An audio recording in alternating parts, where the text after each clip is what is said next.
Okay, we want to bring this Parks and Recreation Advisory Commission meeting to order. Has everything been posted? Yes, we are compliant with the open meeting law. Would you like to take a roll? Yes.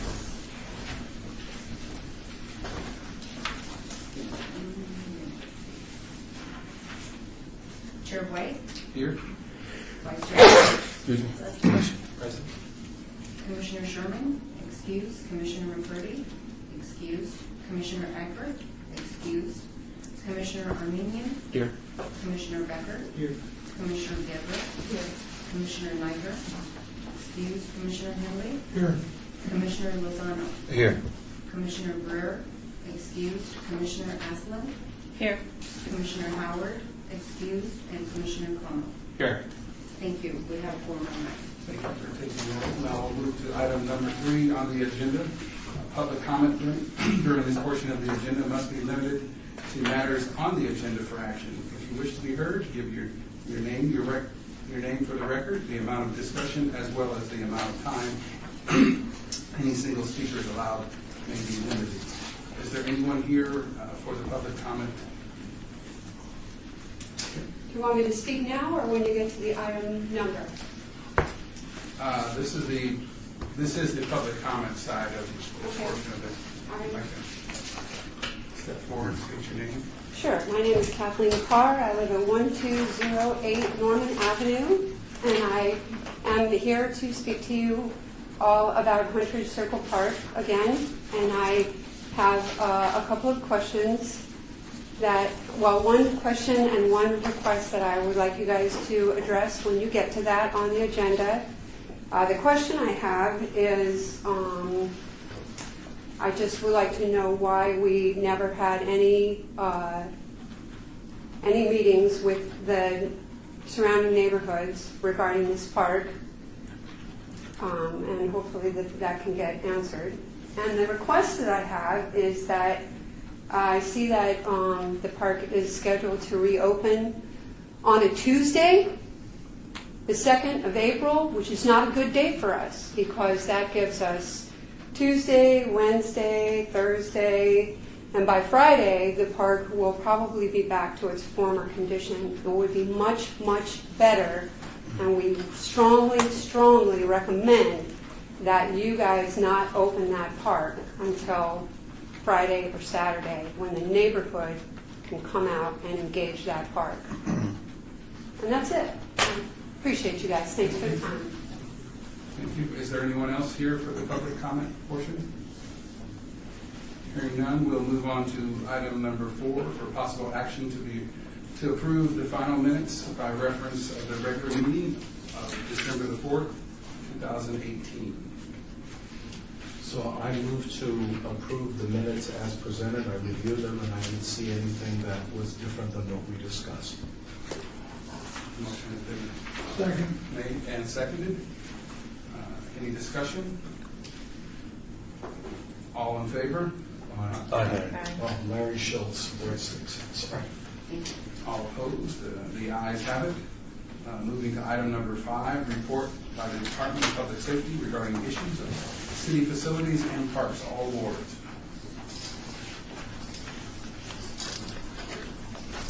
Bear with me a second, slide. How are you doing today? I'm doing good. How you doing, sir? All right, I'm Officer Shepard, Deputy Marshal of the Department of Public Safety. Your January 2019 report in front of me, what we have is for calls and service month of January. We had a total of 1,037 calls or events. We had 733 that were self-initiated through officers out in the street, and we had 304 that were dispatched to those officers to handle out in the street. As far as arrests or actions taken, we had 101 arrests for the month of January, had 170 citations, 128 warning sites, and 122 actual incident reports for reports taken on behalf of the officers. As far as off those arrests and the charges that were included with them, is we had 197 misdemeanor charges, 4 gross misdemeanor charges, and 23 felony charges off of those arrests. And they had 39 events and details that this department was a part of throughout the month of January. If there's anything else specific you have to write to ask, I can answer that for you. Off what I have in front of me. Is there Any questions for the officer? No, thank you. We appreciate you coming to give this report. No, thank you. It's always thorough. Thank you. Moving on to item number 6, report by Jerry Walker, Operations Maintenance Director, on maintenance and improvements in parks, all wards. Jerry couldn't make it today, so Steve Glenn, Parks Maintenance Manager. Don't have a lot. We've been really busy working on dealing with staffing reductions. So we've come up with some service reductions, corresponding service reductions that will be rolling out next week. Jerry opted to kind of postpone the park inspections until spring. So we'll have those for you in the spring. That's really all I have. Can you speak a little louder, please? Sure. Did you catch any of that? That's really all I have. We just started a new tree nursery that we're going to be able to produce over the next year. We'll be producing 300 to 400 48-inch box trees. Going to cut costs, so that's kind of exciting. Other than that, I don't have a whole lot. Anybody have any questions? So thank you. I have Commissioner? Yes, Larry Schultz, Ward 6.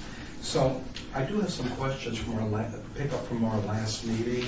So at the last meeting, there was a discussion about Mayfair Park that Jerry brought to our attention concerning the use of the children's play area. And he said he was conferring with the city attorney's office to determine whether or not that play area could be designated officially children's play area and be treated as such. Do we know of anything since the last meeting that affects that discussion? Is there any updates? I'm sorry. I'll actually speak to that, Maggie Foster, acting director. Generally, when we move forward with things like that, we talk to the councilman first, and I don't believe that discussion has happened. So after this meeting, I'll confer with Jerry, and then I'll make sure that we address that with Councilman Coffin prior to the next meeting. Thank you, Maggie. And the second thing I had here again, this was from last meeting, and this was the operations report from Jerry. And he had mentioned something about 100 Circle Park, and there was a children's play area that's closed at night, and he wasn't sure at the moment, but he said it talks about putting gates in, and we just want to know, do you have the update on that, Maggie? Or I think Steve Yeah. knows when the fence will be put in. Yeah, the fences, they started the install last week, I believe. so they're being installed? Yeah. Good. What's the estimated completion date? They should be done by the end of next week, I would think. Okay. So when we have our next meeting, is it possible just to add that to your follow-up as well? Absolutely. Okay, thank you so much. Commissioner? Commissioner Gabray, I just want to say thank you for Steve and Director Walker. Last month, we toured the parks. As you know, we have 18 parks worldwide, and the city council meeting, Commissioner McCarty and city councilor and his staff. We toured the park. It was useful and helpful, and I really appreciate also you shared with us regards to the development and the future of the park and operation. And if you guys, if you want to schedule a tour with Director Walker and Steve, I think you can do that. It's very helpful and useful. Yeah, it was And really I just fruitful. want to say thank you so much for that. Thank you. Commissioner? Lozano Ward 3. Has the completion on the work at Hunt Ridge Circle Park, has that changed or anything? The completion date? Yes. No.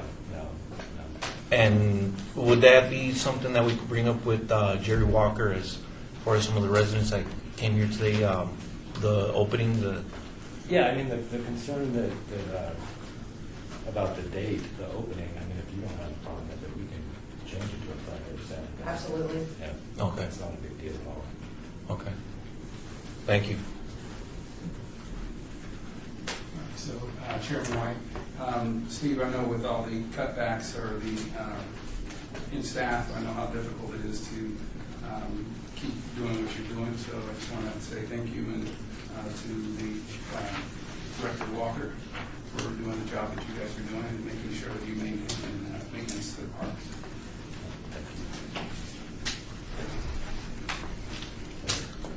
Moving on to item number 7. Report by commission members regarding parks and issues and events within the respective council wards and at large, all wards. Okay, so I have a few things to report, and is it possible now to bring up the photos? And thank you, Gabby.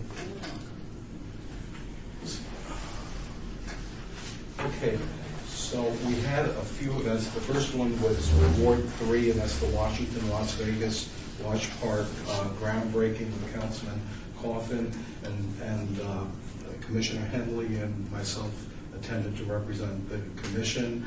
And it was actually a fun event. There was a lot of children. Can we go to the next photo? I'm going to just put the page down, Keith. Yeah. There. So, oh, Maggie, look at you. You're right there in the photo. Okay, so everybody's lending a hand to do the groundbreaking. And the next photo, please. And there we go. We even had the local school that was right down the street with all the children, and they were having a wonderful time there as well in participation. So that was a good event. And then that was actually, I think, the first week of, it was December 12th, so it's been since our last meeting. And then the following week, can you just skip that real quick? Oh, no, stay there. We'll just cover this. So. Right between the two parks, we also had something at Floyd Lamb Park in Ward 6, which is really attended by a lot of people throughout the entire city. It's not just limited to Ward 6. And we had Santa in Floyd Lamb Park hosted by Councilwoman Fiore. And we had so many kids, you wouldn't believe it, literally hours and hours. And that was several different weekends. So this is just a representation of some of the children. Next photo, please. And you can see some more kids there. And everybody's getting gifts. And so Santa and Councilwoman are doing a great job. Next one, please. No, they look rabbits for a touch. Some more kids here. So I just actually really enjoyed it. So the next event is the groundbreaking at Allenbeck Park, proposed park in Ward 6. And this was December 18th. This was attended by a lot of significant dignitaries. You could see on your left there, the sheriff. And then the lady, that's the third lady over from the left, that's Nicole Beck. She's the widow of Alan Beck. And as you all know, he was shot and killed with his partner back in 2014 while having lunch. And here it is 4 years later. She actually thanked everybody and thanked Michelle and thanked the land developer for making this happen, because she said it was sort of sitting in limbo until the councilwoman kind of used the torch against the lumber people to get the thing accelerated. Our mayor's there and councilwoman's there. And then our over at the extreme right, that's our commander from the Northwest Command up on Cheyenne, and she's in charge of that operation. So that was pretty well. And the next one, please.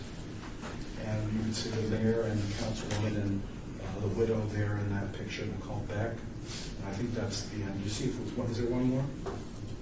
Okay, yes, and she spoke basically about, that's the widow, and she spoke about what this all meant to her and how important it was. So I just wanted to just share some photos with you so you kind of get a feeling for some of the events in the community. And what the nice thing about it is the parks and the recreation program means a lot to people in the community.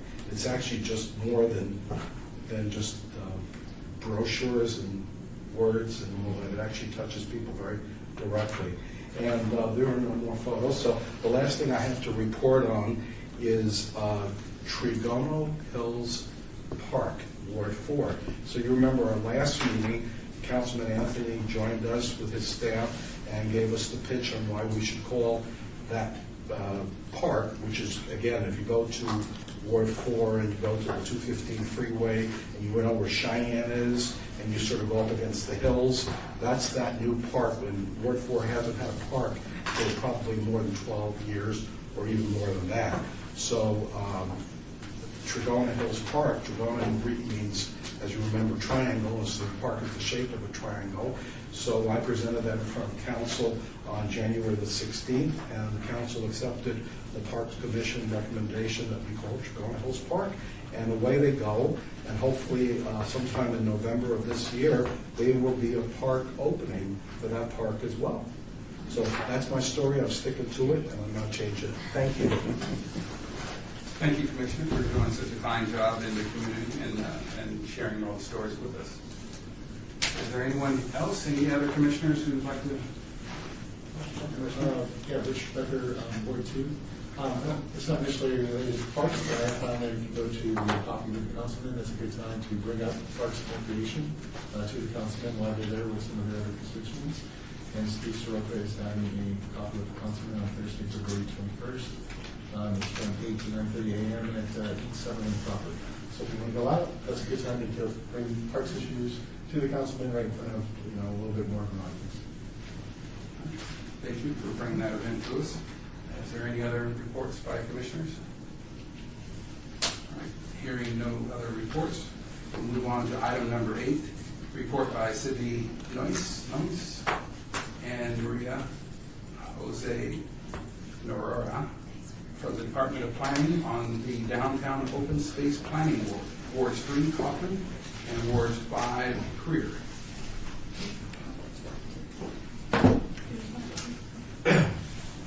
I apologize for chopping your names up. No, you did great. You did great.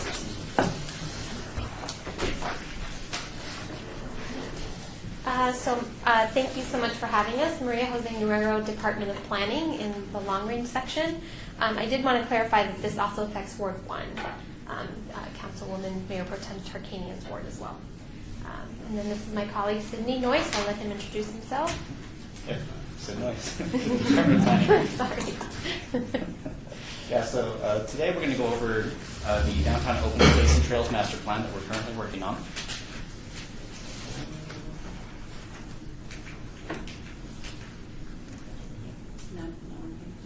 Can you point it at the screen or somewhere else?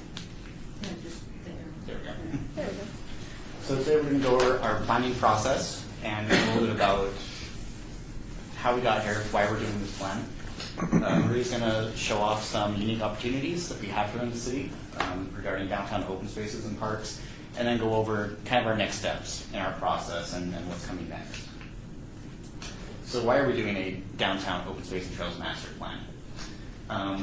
We're working with a consultant, a design workshop. They're doing a lot of our meetings and drafting the plan.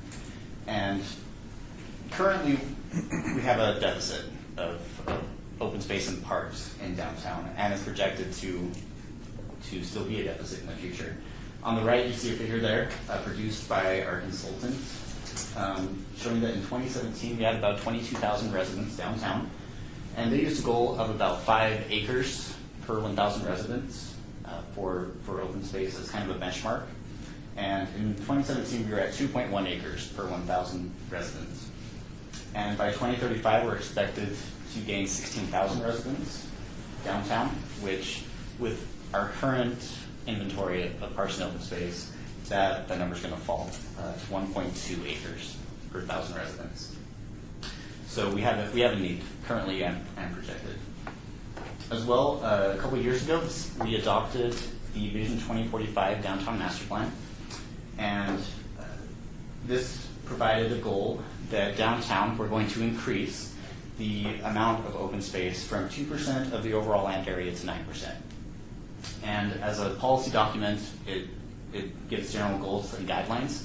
It doesn't really have the details as to how we can accomplish that. So the reason for why we're doing this master plan is to provide those details. How are we going to reach those goals? So our planning process began in early 2018, and down there on the bottom of the screen, you see kind of the generalized timeline that we followed. In the process, we held 3 technical advisory committee meetings, 2 public workshops, and then many individual stakeholder meetings throughout our entire process. And currently, the step where we're at is drafting the master plan. And the plan itself, there are a lot of different components that we can look at with downtown open space. And with this plan, we're specifically looking at locations and opportunities that the city has for these future parks. And then in future components of the plan, which we'll get into a little later, we're going to look at some other things as well. So now Maria is going to take over. All right. Downtown offers opportunities and challenges, as many of you know and have heard. You guys as a board are presented with some of those challenges on a consistent basis. You had someone from the public today, Ms. Kathleen Carr, who's very familiar with some of the issues that you have downtown with parks.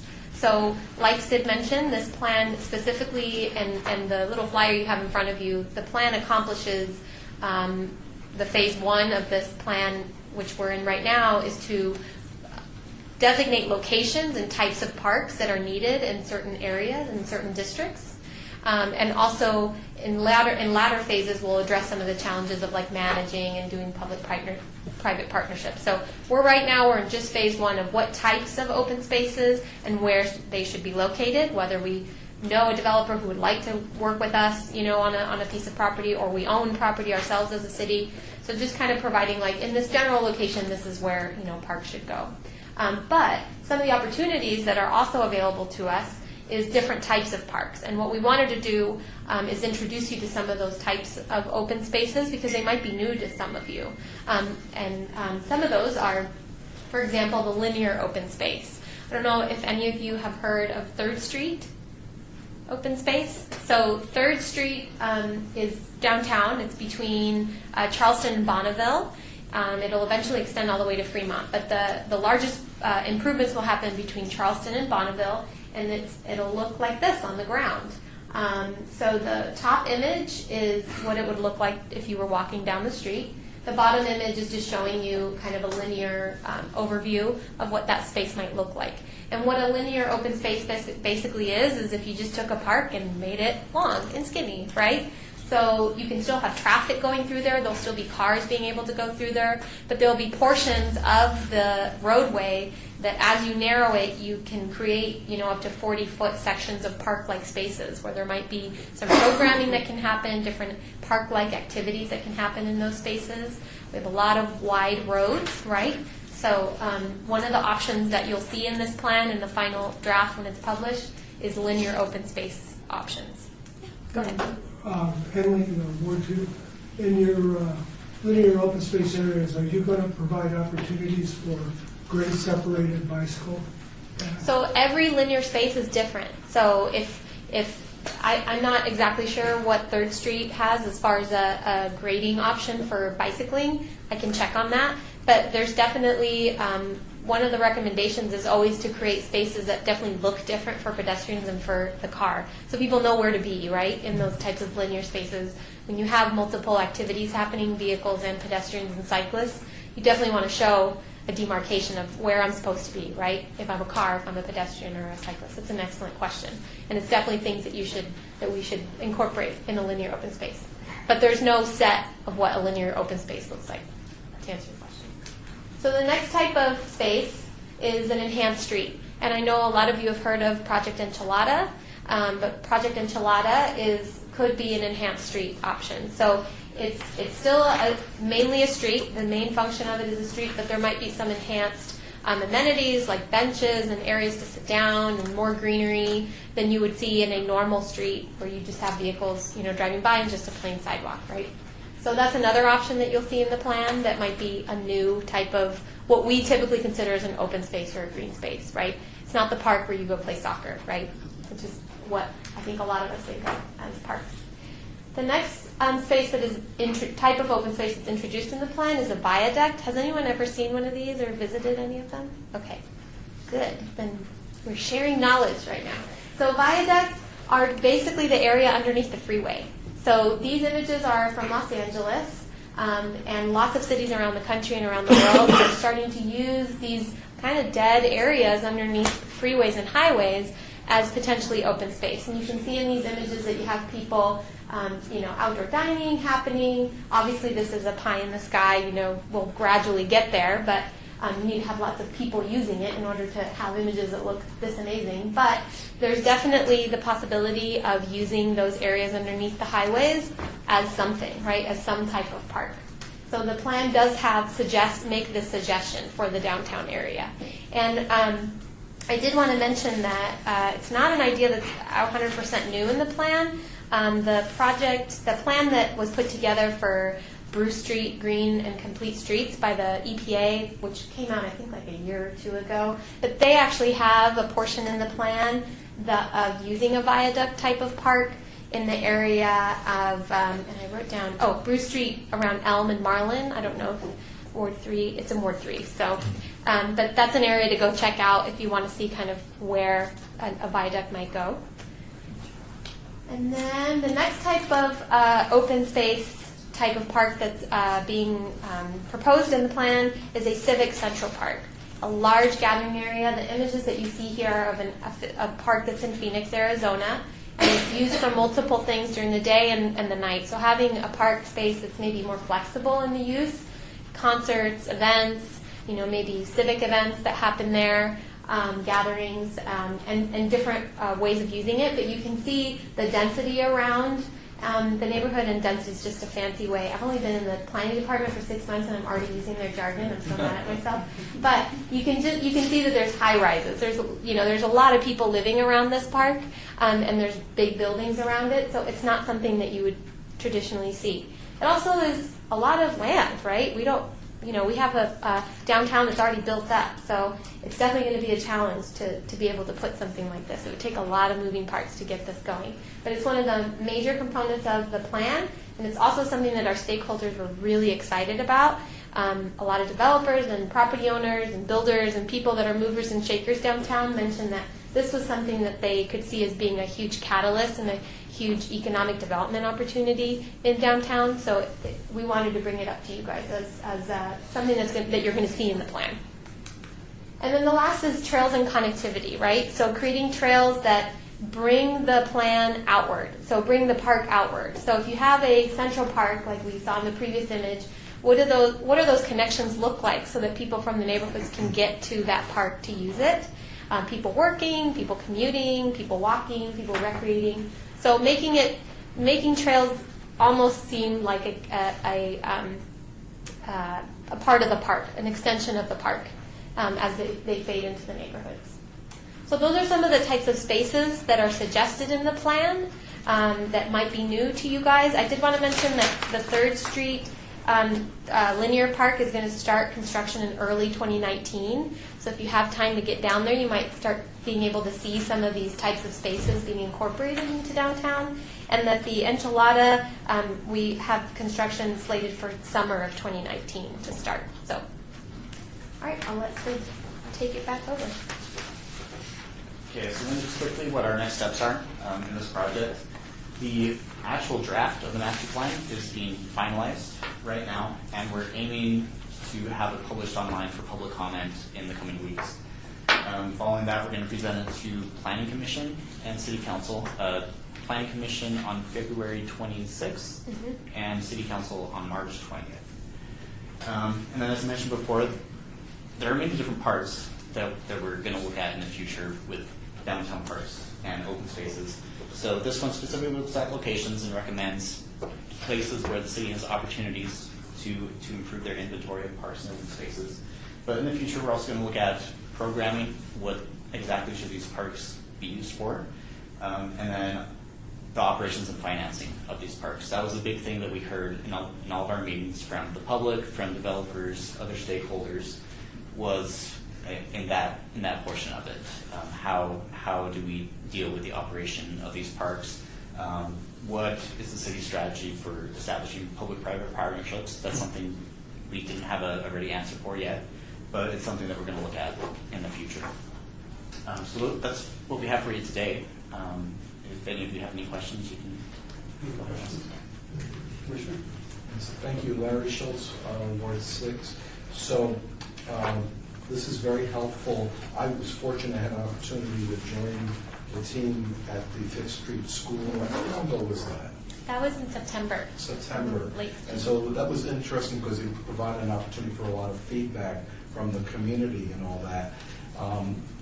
It's sort of interesting, and I have a couple of questions, but just a comment that the financing is really coming after a lot of the planning. Normally, you have so much money available and you can go and plan the utilization of those resources. So hopefully this will work for you, but it would have been nice to have the financing first and then kind of work from that. That's just an observation, but for whatever it's worth, I've heard it from others. You have Enchilada and Linear, so it sounds like those two will be done this year. I think portions of them will be done. Portions. And Enchilada is technically an enhanced street, not a linear park, which is Okay. slightly different. Similar, but different. But the Linear one, will that be done this year as well? Construction starts in early 2019, I think in the next couple months. I don't know how long it'll take. I can Well, get that I answer. would like to, certainly I think we all would like to be kept appraised of that as it progresses. The other thing is, in terms of the master plan, and I understand you'll be presenting that soon, to the planning commission and the council, and assuming it all gets blessed and approved, and assuming the financing sort of arrives somehow, some way, do you envision this master plan to be something that, is it a 5-year horizon, 7 years, 10 years? What do you think about for everything on the master plan? That's, if you got all your wishes, you had all the money, and everything went perfectly.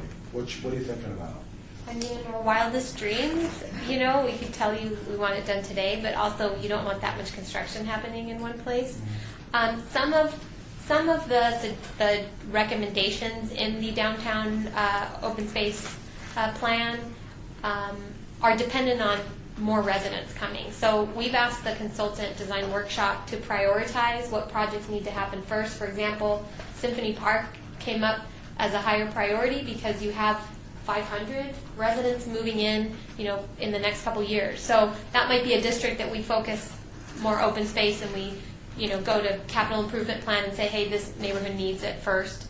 And then we slowly kind of scale back. But for example, if some neighborhoods in this plan never get the residents, which I doubt, but never got the residents, there might not be a need, We might just need to renovate the existing parks and make them fit in line and bring them up. That's a reasonable approach. And last thing, following up on what Commissioner Henley said, bicycle paths, I think that's pretty important. I think that if you look at a lot of European cities and other cities, bicycles are really like center stage. Great suggestion. Thank you. Subcommissioner, Chairman White, a lot of what you're talking about has to do with the connectivity of the trails. Have you considered that and some of the other existing trails, how they come in and how they leave the city areas? Yeah, so some of the recommendations that we've seen so far from the consultant, and they're showing how all these different open spaces connect, utilizing our existing trail network, and also proposing some new connections as well. So it's definitely a big part of the master plan. Okay, and the next thing is water conservation. I know that we're really big on water conservation. I know that as I look at the greenery, I see green and such in the design plan. That's always present, and in the implementation, it's usually absent. So how are you dealing with that? The recommendations in this plan don't talk about design of each park. They just make they make recommendations on this district needs the following things as far as walkability or more trails or more activity, more physical fitness, fields, etc. They don't make recommendations as far as design, types of trees. Obviously, we want to see more greenery downtown because we don't have a lot of it, and everybody wants to see that. But obviously, as each park gets designed, it'll go through the same process that currently parks go through, where Parks and Rec and Operations and Maintenance sit down and figure out, what can we upkeep, right? We can introduce something beautiful, but then in a year, if we can't keep it up, what's the point putting it in the first place? So I know that the city's downtown master plan in general has conservation suggestions in it. So obviously, and I know that the Bruce Street plan had conservation recommendations in it, but we don't have specific recommendations as far as design guidelines for each park. So, Thank you for, Commissioner? Commissioner Gervais, I know this area downtown, there are a lot of casinos around that area. So are you going to build homes or condominiums, townhouse? What are you going to build? so this What are plan you gonna doesn't do? address residential development. It just addresses open space and trails.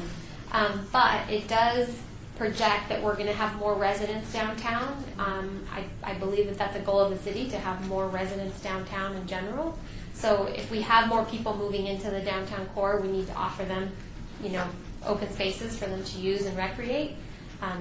Like Sid mentioned earlier, there's not enough of them with the projection of a higher population downtown, but there's no residential development plan in this plan.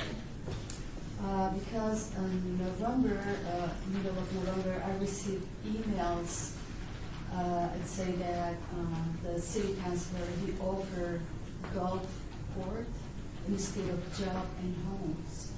So I received email like that and say no. So I wasn't sure what kind of home, what the developer. It's the number I received emails that was 229. So it must be from a city or something. We are happy to see the message that you got and maybe answer your questions. We both brought business cards. We can certainly help you out, but I don't think this plan specifically addresses your question. So, but we can certainly help you with that. It's for downtown open house, that open space. That's what it says. The email I received. Text matter of fact, I have. Happy to look at it. I just don't know if I understand your question. So thank you. So part of it is, as you look at the expansion, is it the expansion of the existing housing models, or is it some other form or fashion? I think that's what is part of it, but that's my question as you look at the population growth in that area. So thank you. Commissioner? Commissioner Armenian, I have a question regarding your project, the viaduct option. And you mentioned Los Angeles, and unfortunately Los Angeles has huge homeless communities who have made their communities under freeway bridges. Is that a concern? And how do you think addressing that for that option here in Vegas?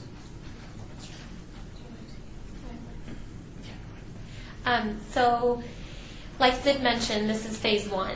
So phase one is where should the parks go, and what opportunities exist, and what is the need that's missing in each district. What does each district need out of an open space?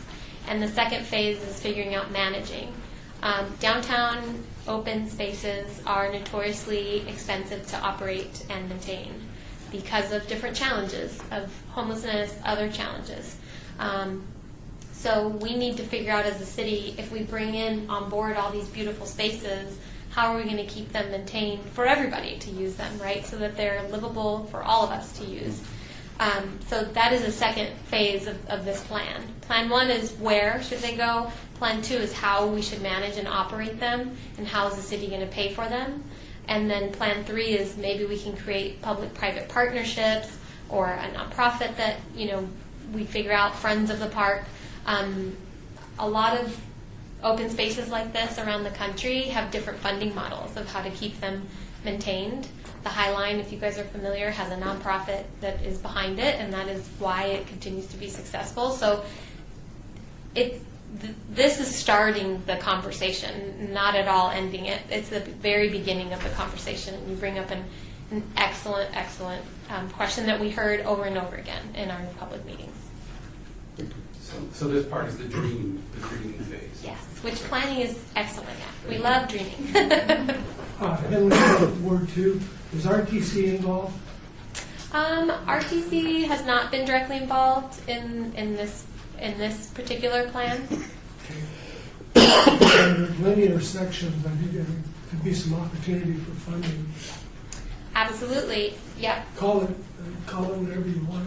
If it's a transportation corridor, get your money, do it, take it, and call it something else. And I believe those conversations are happening about some of some other open spaces like the 3rd Street and that kind of stuff. So And also on your, the challenge on something like this is that in your larger open space or your park areas, the key to the success of those is programming. You got to keep those things programmed, you got to have activities and events. If not, it'll get taken over. It'll become something that you don't want it to become.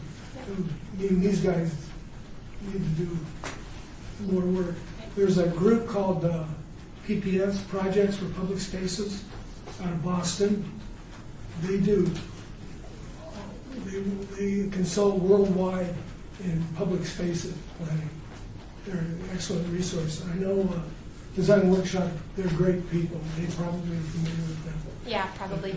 And on the viaduct in Portland, we used to put skate parks and basketball hoops out there. Of course, it rained a lot. But I appreciate you guys coming and sharing this with us. Thanks for And I having just us. want to know how we can provide input. We can either do it as a citizen by getting online when the plan is put on. We will be notifying you when the plan goes online. Right now, we've just been going internally back and forth to make sure that everything is finalized before it goes public, and then it should be up for at least a week before the Planning Commission presentation and through City Council for public comment. We'll let you know when that's available. Okay, thank you. So, Of course. that was an interesting point of the RTC, and in the dreaming phase, you might be able to dream in that the bigger buses would come through and drop off and pick up people in certain areas, because the RTC is currently in the reprogramming phase. I've participated in a couple of their surveys. I think this would be something that you could tap into them. Absolutely. So, I know for Bruce Street, we did the dreaming phase, and now we're going through the more specific phase planning, and RTC is very much involved at that phase. So once we start figuring out how we're going to actually put these on the ground. so thank you. Yeah. Really appreciate that One you more come. last one. Be bold. Commissioner Gilbert. Are you going to bring community vendors around the park area, might be helpful for the city to bring some For programming, once the park, yeah, that's a great community suggestion. vendors surround to the park? Not only that, but food, food trucks. Yeah. So the permitting and things like that would probably Yeah, small, be an option. small areas. If there's no other questions, thank you for coming out. Great presentation. Thank you so much for having us. Great feedback. Now we'll move on to item number 9, discussion for possible action regarding the election of Parks and Recreation Advisory Commission, Chair and Vice Chair, all wards. So, as we start off every year, this is an open discussion for the people who would like to be nominated and or accepting the nomination for Chair and Vice Chair. So Larry Schultz, currently Vice Chair. So I just want to say, if the commission feels I can be helpful, I'll be happy to continue to be helpful in any way that you feel would be appropriate. And if you feel not, no hard feelings, so that's okay too. And that kind of takes away the wind out of myself. I definitely appreciate being a chair for as many years as I have been, and will continue being the chair if that's possible. If it's not, then it's not in the cards. But I do appreciate and very much like driving this commission. So, Commissioner Armenian, I would like to make a motion to keep the chair and the vice chair as is, if the rest of the commissioners agree with that. motion has been made and seconded. All in favor? All opposed? Ayes have it. Moving on to item number 10, discussion for possible action on the 2019 Parks and Recreation Advisory Commission meeting schedule. This is the part of our discussion where we talk about vacations and do we meet in, is it July? Usually we go dark July and August. July and August. So that would give us 2 less meetings a year. So it's an open discussion as to what we'd like to do. Last year we did July and August. The year before we did just July. June there was a holiday weekend. Last year, and 2 years ago, we did July. So it's kind of hit and miss as to what we do. And sometimes the holiday falls on in July. So we're open for recommendations. So moved. July and August. July and August. Second. Item has been made and seconded. So are there any important meetings that we have in July or August? Kelly Torres, Parks and Rec. No, I mean, July and August are always our hardest times to get a quorum because everybody goes on vacation. So we've tried it a couple times where we don't go dark at all throughout the year, and those 2 months seem to be our most difficult one, and then it always gets to be where either half of you show up and the other half doesn't, and so it's just difficult. So it's up to you guys what you want to do. But I don't think that I know of anything in July or August that are, really glaring that would say you need to be here. Comment, Henley Ward 2. If there is something earth-shaking and we have to schedule a meeting, we say now we're going to go dark, we can schedule a special meeting. If not, Correct. So we'll take a vote now. All in favor? Aye. The ayes have it. Excuse me, so that was to go dark in July and August? Yes. Okay, thank you. So now we're moving on to item number 11, report by Maggie Plaster, Parks and Recreation Acting Director, regarding upcoming Department of Parks and Recreation activities. All boards. Maggie Plaster, Acting Director. Larry did such a great presentation today on what we've been doing as a department that I really only have one item. I'm sorry. That's okay. I thought it was great. You should do that every time. Just do a recap of all of our major events. I had a phone call yesterday on fitness courts, and it's with the National Fitness Campaign, and they are spreading these fitness courts all over the nation. I think Henderson might be on board to have one, but they're pretty exciting because, as you know, in the parks, there's normally like fitness stations by a walking path, and I don't know if you guys have noticed, I don't think they get that much use. Chin-up bars and whatever. It's kind of an old school way of doing things. And so this fitness court is a 32 by 32 foot pad, about the size of a basketball court right here. And it's got all these stations where you can do circuit training in about 7 minutes. There's even an app that tells you the kind of types of things you can do. All different types of exercises, and it really gets the community out, working out, and it's free. So we're just in the beginning phases of thinking about this. I think that with the viaduct park or a linear park, it'd be perfect to have along that walking path. We're looking at some other potential options in neighborhood parks, but it's kind of perfect timing because our capital improvement project budgeting process is around this time. And so the great thing about this group, which are called the National Fitness Campaign, is that they help fundraise for these fitness courts. So I think they're about $120,000, and they put up $30,000 in funding. They help you they help fundraise for it, and then the city would be on the hook for $30,000 to $60,000 for something that I think could have a big impact on our community. Yes. Commissioner Becker, Ward 2. I was just curious, but we have something like that at Children's Memorial Park. Is that okay? Yes, it is our park. Yeah. I'm actually embarrassed to say I'm not familiar with that. It's not So like Savante's There's some familiar. ball fields, and then there's a pad section Yeah. similar. I see people working out there all the time. Okay, so that's good. This one's pretty high tech. This big, yeah. So there's similar type things around the city that have less interactive exercise pieces, but this, like you said, sounds a little bit more complicated in that it has the pieces and parks in one station. Right, it's kind of like a boot camp in a box. I mean, you've got all these different things that you can do, and people could even come and do a boot camp, with their friends, or someone could teach it. I mean, it goes along with our park rules. So I think that we could see a lot more activity in our parks, which is really our ultimate goal. And it's a sun up and sun down type of activity. Right. With no shade. Larry?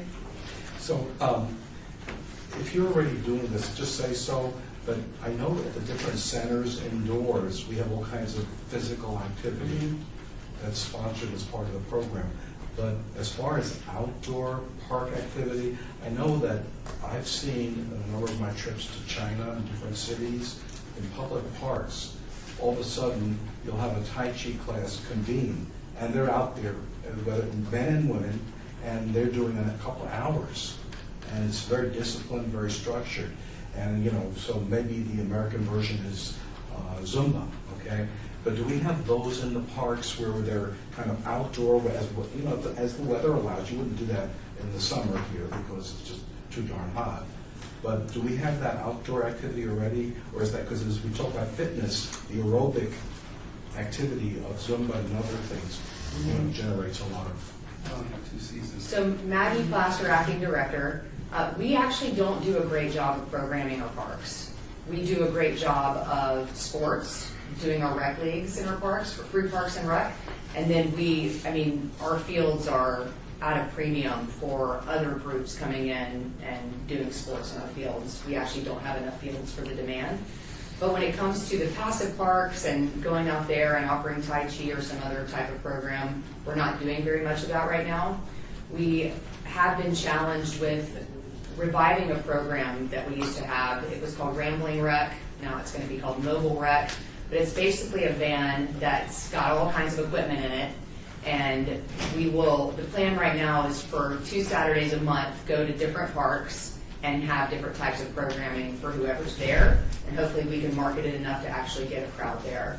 And it could touch, children to seniors. I mean, it could be anything that our recreation leaders want it to be. But we're challenging them to come up with some creative programming to do actually out in the parks rather than just our community centers. It's pretty interesting. Any other questions? Hearing no other questions, we'll move on to item number 12, citizens' participation. Public comment during this portion of the agenda must be limited to matters within the jurisdiction of the commission. No subject may be acted upon by the commission unless that subject is on the agenda and is scheduled for action. If you wish to be heard, give your name for the record. The amount of discussion on any single subject, as well as the amount of time any single speaker is allowed, may be limited. Is there anyone here for the citizens' participation portion of the agenda? Hearing none, meeting adjourned.